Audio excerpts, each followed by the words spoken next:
नमस्कार दोस्तों, आप सभी का स्वागत है एक बहुत ही ज़्यादा डरा देने वाली हॉरर कहानी में। आज की कहानी सच्ची घटित कहानी है और आज की जो स्टोरी है यह बहुत ज़्यादा पहले की नहीं है। मात्र 9 से 10 साल पहले यह घटना घटित हुई है, वो भी लखनऊ में। आप लोग सोच भी नहीं सकती कि एक मात्र बहुत ही कम एज की लड़की जो कि पोजेस्ट हो गई थी एक भूत के द्वारा, उसके साथ बहुत बुरा हुआ। तो चलिए इस कहानी को स्टार्ट करते हैं। कहानी पसंद आएगी तो प्लीज मुझे सब्सक्राइब कीजिएगा।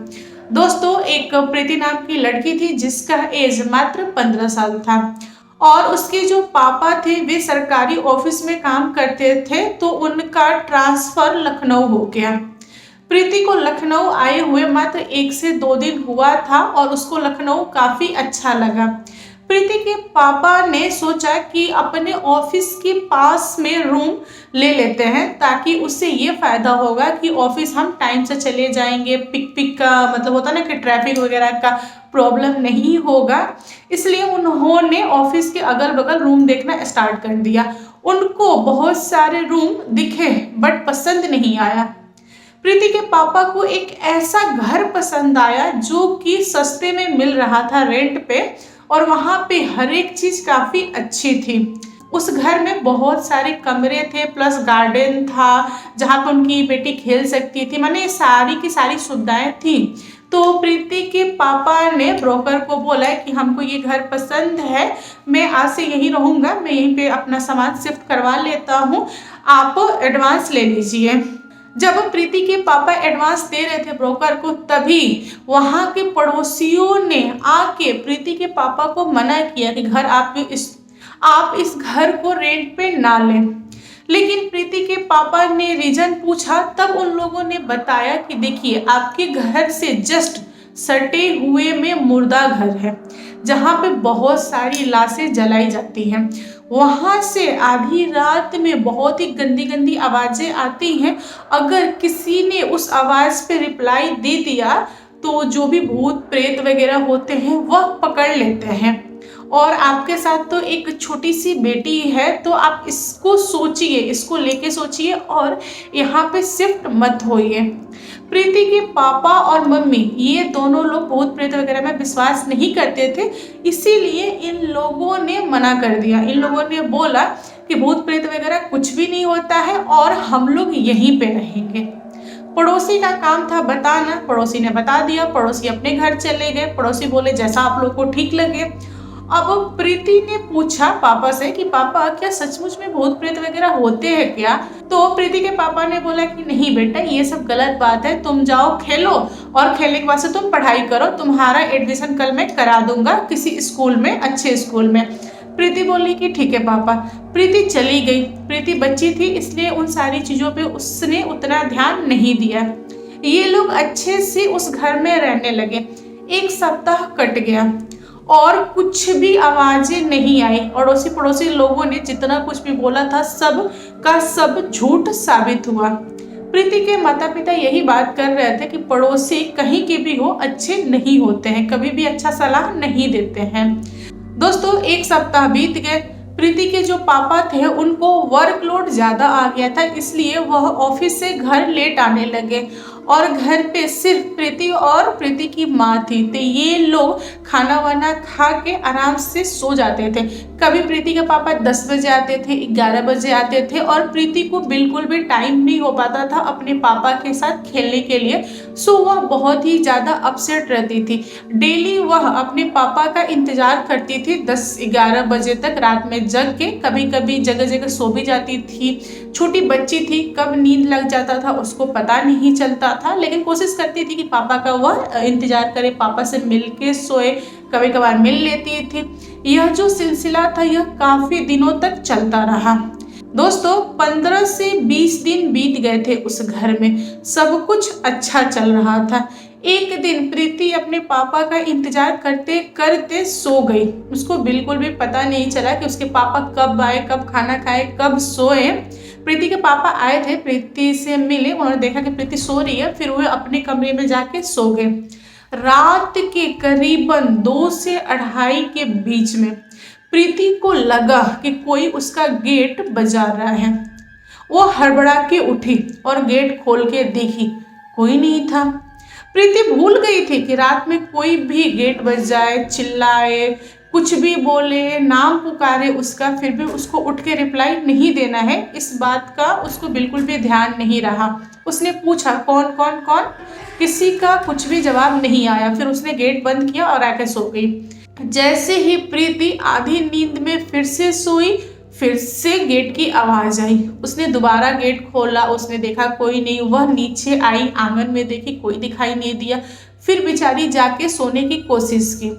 फिर तिबारा उसको आवाज आया गेट बजाने की। अब वह झुलझुलाते हुए उठी और चिल्लाई, कौन है, क्यों बजा रहा है, कौन मजाक कर रहा है। बेचारी थोड़ा सा डर गई थी। डरते हुए वह आंगन में आई। आंगन के बाद से बाहर जो मेन गेट होता है ना, उसने उसको खोल दिया। उसको ऐसा लगा कि बाहर कोई आया हो, मे बी मेरा गेट ना बज रहा हो, बाहर का गेट बज रहा हो, कोई आया है इतनी रात में, उसको ऐसा फील हुआ। तो खोल के देखते हैं। बाहर जब उसने गेट खोला, देखा कि कोई नहीं। और जहाँ पे वह रहती थी वह काफ़ी अच्छा जगह था, अच्छा गार्डन था उसके खेलने के लिए। लेकिन उस समय एकदम सुनसान गार्डन, एकदम डरावना सा गार्डन हो गया था। बेचारी थोड़ी थोड़ी डर भी रही थी। उसके बाद वह पीछे मुड़ी और भाग के पहला गेट बंद की। फिर आंगन में आई, आंगन के बाद से ऊपर आई तो उसने अपने मम्मी पापा के कमरे में जाके देखा कि मम्मी पापा तो ठीक है ना, वो तो सो रहे हैं ना। तो उसके माता पिता सो रहे थे। वह अपने कमरे में आके फिर सो गई। जैसे ही प्रीति को सोए हुए मात्र 45 से 1 घंटा के बीच में हुआ था, उसको एक आवाज सुनाई दी। उसको ऐसा फील हुआ कि कोई उसकी खिड़की पे आके बोल रहा है, बचाओ मुझे बचाओ। उसने उठ के खिड़की खोला, लेकिन कोई भी दिखाई नहीं दिया। इस बार वह डरे डरे गेट खोली। गेट खोलने के बाद से नीचे आई आंगन में। आंगन में भी उसको बस यही आवाज सुनाई दे रहा था कि बचाओ बचाओ मुझे बचाओ, ये मुझे मार देगा, प्रीति तुम बचा लोगी, प्रीति मुझे बचाओ, ऐसा आवाज आने लगा। प्रीति को ऐसा लगा कि कोई उसको मेन गेट की तरफ बुला रहा है। बेचारी मेन गेट की तरफ गई। उसने वो भी गेट खोला और बाहर बहुत ही ज्यादा डरावना माहौल था। बेचारी बाहर का गार्डन देख के डर के पीछे, होता है ना आदमी पीछे की तरफ भागने लगता है, वो भागती हुई आई अपने कमरे में और अपने बेड पे गिर गई। और उसके बाद क्या हुआ प्रीति को कुछ भी याद नहीं। अगली सुबह जब उसकी मम्मी आई उसको उठाने के लिए, तो उन्होंने देखा कि उसका पूरा का पूरा बॉडी तप रहा है। वह डॉक्टर को बुलाई। डॉक्टर आया, इलाज किया, फिर भी उसका बुखार नहीं उतर रहा था। सुबह से शाम हो गया। प्रीति के पापा उस दिन जल्दी घर आए और उन्होंने आके देखा कि बेटी जो है आंखें नहीं खोल रही है, बहुत ही बुरी हालत में है, बहुत ज़्यादा फीवर है। उन्होंने फिर से डॉक्टर को बुलाया, दिखाया, इंजेक्शन वगैरह लगा, मतलब दवा दारू हुआ, फिर भी बेटी ठीक नहीं हुई। रात के 10:30-11 के आसपास हो रहे थे। पड़ोसियों को भनक लगी कि प्रीति बीमार है, क्योंकि सुबह से दिखी नहीं थी। पड़ोसी लोग भी सोच रहे थे कि कहाँ है, कैसी है, क्यों दिखाई नहीं दी। तो पड़ोसी चल के आए प्रीति के घर पे और उन्होंने प्रीति के मम्मी और पापा से बोला कि आप लोग बुरा मत मानिएगा, एक बात बताता हूँ मैं, आपकी जो बेटी है इसको किसी आत्मा ने पकड़ लिया है। आप लोग इसका इलाज करवाइए, ठीक है, बट किसी तांत्रिक से भी दिखाइए, किसी बाबा के पास ले जाइए, दिखाइए, वो बताएंगे कि आगे क्या करना है। पड़ोसी ने जब यह बात बोली तो प्रीति के पापा गुस्सा गए। उन्होंने बोला कि मेरी बेटी के साथ क्या हुआ है ये मैं देख लूँगा, क्योंकि मैं उसका बाप हूँ, आप लोग मुझे सलाह मत दो, आप लोग निकलो यहाँ से। लेकिन प्रीति की जो माँ थी उन्होंने बोला कि नहीं, हम दवा तो दिखा रहे हैं, डॉक्टर को दिखा रहे हैं ना, अगर ये लोग बोल रहे हैं तो एक बार दिखाने में क्या प्रॉब्लम है, दिखा लेते हैं, इसको भी दिखा के देख लेते हैं कि क्या होता है। उन्होंने पड़ोसियों से नंबर मांगा एक बाबा का। उस बाबा को घर में रात में बुलाया गया। जब बाबा आया तो उसने देखा प्रीति को तो बोला कि अच्छा हुआ कि आप लोगों ने अच्छे टाइम पे बुलाया, वरना यह लड़की बचती नहीं। इस लड़की को जिस आत्मा ने पकड़ा है वह बहुत ही ज़्यादा खतरनाक है। इसका बच पाना बहुत ज़्यादा मुश्किल है, बट हम कोशिश करते हैं। आप लोग देखिए, अपनी आंखों से देखिए, आप लोग को विश्वास नहीं होता है ना, आप लोग खुद को पढ़े लिखे मानते हो। आप जब देखोगे कि आपकी बेटी कैसी कैसी हरकतें कर रही है तब आपको समझ में आएगा। प्रीति के मम्मी पापा और वह तांत्रिक एक कमरे में थे, जिस कमरे में प्रीति लेटी हुई थी। प्रीति का हाथ पांव वगैरह बांध दिया उस तांत्रिक ने। उसके बाद उसने झाड़ फूंक वगैरह स्टार्ट कर दिया। थोड़ी देर तो प्रीति एकदम शांत लेटी रही। ठीक 4 से 5 मिनट बीता, तांत्रिक ने मंत्र का उच्चारण किया, तब प्रीति ने आंखें खोला और उसके बाद से उसका एक विकराल रूप बाहर आया। वह लगी झूमने। जब मम्मी पापा ने यह चीज देखा बेटी का, तब इन लोगों के भी रोंगटे खड़े हो गए। ये लोग भी सोच में पड़ गए, हैरान हो गए कि ये कैसे हो गया।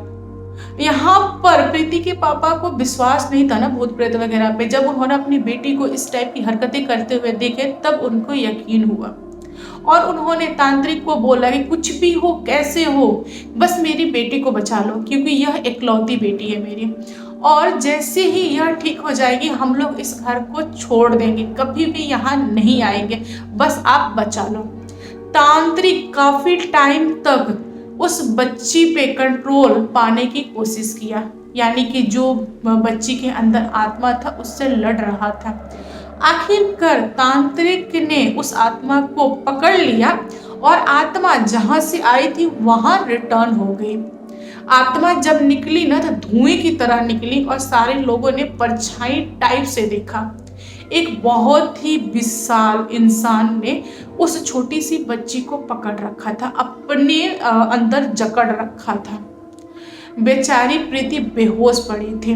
तब तांत्रिक ने ताबीज बना के दिया और बोला कि आपकी बेटी 1 से 2 दिनों में ठीक हो जाएगी, क्योंकि आप लोगों ने मुझे सही समय पे बुलाया इसलिए बेटी बच गई है। ज़्यादा नुकसान नहीं हुआ है इसका, लेकिन आगे से आप लोग ध्यान रखिए, जितना जल्दी हो सके इस घर को खाली कर दीजिए। तांत्रिक ने जैसा बोला था उसी हिसाब से, उसी तरह से प्रीति के पापा ने अगली सुबह उस घर को खाली करके एक दूसरी जगह पे शिफ्ट हो गए। और प्रीति के साथ क्या हुआ था रात में प्रीति को याद नहीं। प्रीति को बस इतना ही याद था कि कोई उसका नाम लेके पुकार रहा था और बुला रहा था कि प्रीति बचा लो मुझे, बचा लो मुझे। और यह आवाज सुन के प्रीति गार्डन तक गई थी। उसको बस इतना ही याद था और वह डरी हुई थी। उसने अपनी माँ को बोला कि माँ मैं तुम्हारे साथ सोऊंगी, मुझे बहुत डर लग रहा है। नॉर्मल सी बात है, छोटी बच्ची के साथ इतनी बड़ी घटना हो गई तो डरना तो नॉर्मल है। उसकी माँ ने उसको बहुत प्यार दुलार दिया और उसको समझाया। थोड़ा समय लगा प्रीति को इन सारी चीज़ों से बाहर आने में, लेकिन वह नॉर्मल हो गई। अभी प्रीति के साथ सब कुछ सही चल रहा है। मैं आशा करती हूँ कि आगे भी सब कुछ सही चले। तो दोस्तों आप लोग बताइए कैसी लगी आज की कहानी। कहानी पसंद आए तो प्लीज़ लाइक एंड शेयर कीजिएगा, और मेरे चैनल पे न्यू आए हो तो चैनल को सब्सक्राइब करना। Thank you, bye bye.